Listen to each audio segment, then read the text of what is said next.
अस्सलाम वालेकुम बच्चों, मैं लीज़ा कासिम। कंपाइलर कंस्ट्रक्शन के कोर्स में आज जो टॉपिक हमने डिस्कस करना है वो है एलआर पार्सर। एलआर पार्सर हमने पहले से शुरू किया हुआ है टॉपिक, और उसमें काफ़ी सारी चीज़ें हमने पहले ही डिस्कस कर ली हैं। जैसे कि हम देख चुके हैं कि एलआर पार्सर होता क्या है। एलआर पार्सर में L stands for left to right input scan and R stands for right most derivation in reverse order.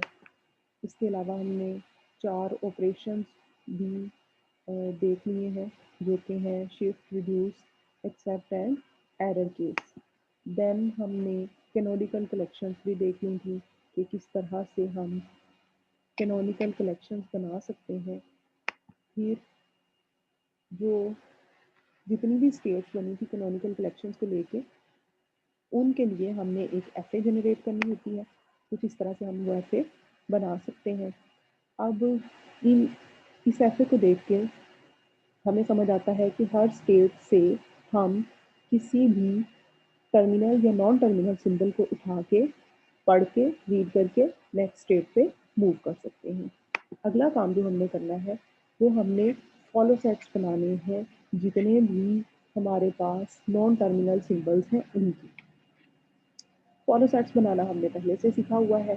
S bar, S, are और एल, ये 4 हमारे नॉन टर्मिनल सिंबल्स थे और हमने इनकी फॉलो सेट्स बना लिए।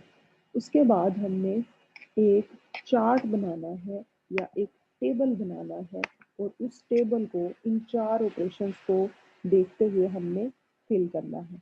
कौन कौन से ऑपरेशंस हैं? शिफ्ट, रिड्यूस, एरर और एक्सेप्ट। इस टेबल में आपको लेफ्ट हैंड साइड पे जो फर्स्ट कॉलम है उसमें स्टेट्स को नंबर करेंगे आप, देन एक्शन का सेक्शन है और उसके बाद गो टू का सेक्शन है। एक्शन के सेक्शन में आपके पास टर्मिनल सिंबल्स लेबल होंगे और गो टू के सेक्शन में आपके पास नॉन टर्मिनल सिंबल्स लेबल होंगे। जैसा कि नाम से ही जाहिर है, गो टू में सिंपली आपने नेक्स्ट स्टेट पे मूव करना है और एक्शन में कोई ना कोई एक्शन परफॉर्म होगा, या वो शिफ्ट का होगा या रिड्यूस का होगा या एरर का होगा या फिर एक्सेप्ट का होगा। अब आपने इसकी लेबलिंग कैसे करनी है? शिफ्ट ऑपरेशन के लिए आपने सिंपली देखना है, स्टेट 0 पे आए, स्टेट 0 पे देखें कौन सी टर्मिनल सिंबल्स की ट्रांजिशन हो रही है। सबसे पहले है स्टार और आईडी। स्टेट 0 पे स्टार रीड करके आप स्टेट 4 पे जाते हैं, स्टेट 0 पे आईडी रीड करके आप स्टेट 5 पे जाते हैं। तो सिंपली आपने कहना है स्टेट 0 पे आपका स्टार रीड हुआ और स्टेट 4 पे गया, तो इसका मतलब है यस 4 लिखेंगे हम, शिफ्ट ऑपरेशन 4, और shift do the shift operation and move to state 4। Likewise अगर आप I0 पे आईडी रीड करके I5 पे आते हैं, that means shift operation perform करो, जो कि है move that terminal symbol to the stack and shift to state 5। उसके बाद ये आप यहाँ पे देख रहे हैं कि मैंने टेबल को लेबल किया है S4 और S5 से अंडर स्टार और आईडी सिंबल। इसके अलावा अगर आपकी जो एफए है उसमें नॉन टर्मिनल सिंबल है, जैसे कि एस, एल और आर, और इनकी मूवमेंट के लिए आपने सिंपली गो टू लिखना है, यानी कोई ऑपरेशन परफॉर्म नहीं होगा। I0 पे एस रीड करके आप 1 पे जा रहे हो, तो इस टेबल के अंदर I0 के अगेंस्ट एस रीड करके 1 लिखा हुआ है, एल रीड करके 2 लिखा हुआ है, आर रीड करके 3 लिखा हुआ है।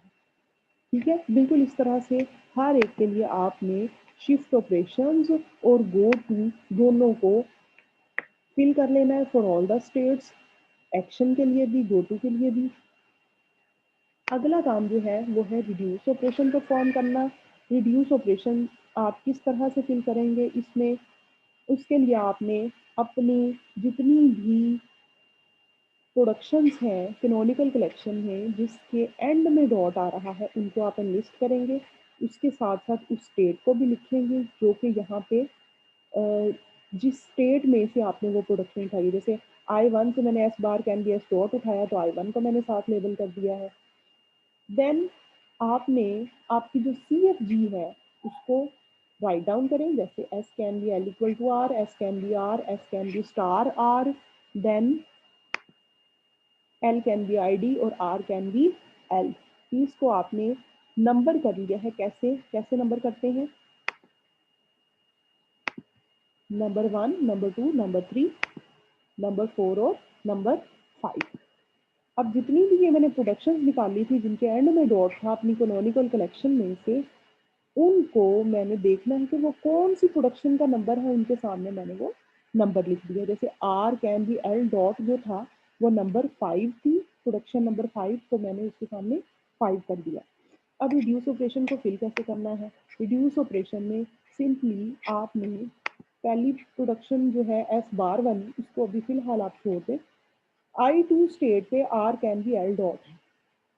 आपने टेबल में जाना है, 2 स्टेट के सामने आपने जो लेफ्ट हैंड साइड पे नॉन टर्मिनल है जो कि यहाँ पे R है, उसके फॉलो सेट्स में जाना है। R के फॉलो सेट्स क्या है? डॉलर और इक्वल टू।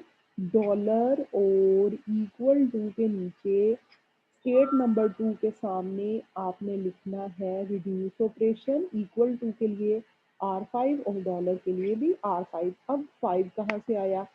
आप देख रहे हैं R can be L dot जो है उसके सामने नंबर 5 प्रोडक्शन है, तो इस तरह से हमने इसको फिल किया। उसके बाद नेक्स्ट जो है I3 स्टेट पे S can be R dot और प्रोडक्शन नंबर 2 है, तो आपने स्टेट 3 पे जाना है। टेबल में S के फॉलो सेट्स देखने हैं, जो भी फॉलो सेट्स होंगे उनके सामने R के साथ आपने 2 लिख देना है क्योंकि ये प्रोडक्शन नंबर 2 है। तो इस तरह से आपने रिड्यूस ऑपरेशन फिल कर लिए। देन एट द एंड आपने एक एक्सेप्ट ऑपरेशन फिल करना है जो कि है S bar can be S dot state 1 पे S बार के फॉलो सेट्स में आपने एक्सेप्ट फिल करना है क्योंकि यहाँ पे आपने स्टार्टिंग नॉन टर्मिनल को ट्रेवर्स किया है और डॉट आपके एंड पे आ गया है। तो टेबल में जाएं, क्योंकि एस बार का फॉलो डॉलर है, एस बार के फॉलो डॉलर के सामने स्टेट 1 के सामने आपने लिख दिया एक्सेप्ट। अब हमने सारा कुछ इसमें शिफ्ट ऑपरेशन भी, रिड्यूस भी, एक्सेप्ट भी फिल कर लिया है। We are now left with error operation. तो जितने भी आपको इसके अंदर खाली सेल्स नजर आ रहे हैं, एक्शन में आप उसमें एरर ऑपरेशन जो है उसको फिल कर सकते हैं। और एट द एंड आपके पास एक टेबल कंस्ट्रक्टेड फॉर्म में नजर आ रहा है। इसमें एक कंफ्यूजिंग चीज हमें नजर आ रही है जो कि है इक्वल टू और स्टेट 2 के नीचे S6 भी लिखा हुआ है, शिफ्ट ऑपरेशन 6 स्टेट, और R5 भी लिखा हुआ है, जो कि एक कंफ्यूजन है कि इस केस में यानी जब हम स्टेट 2 पे होंगे और इक्वल टू आएगा तो हमने क्या करना है? That is why we call it an ambiguity. Ambiguous है ग्रामर, और इसको हम LR पार्सर के साथ इस्तेमाल नहीं कर सकते हैं। डेरिवेशन इसके साथ पॉसिबल नहीं होगी क्योंकि टेबल में एक कंफ्यूजन मौजूद है। That's all for today. ये था LR पार्सर। अल्लाह।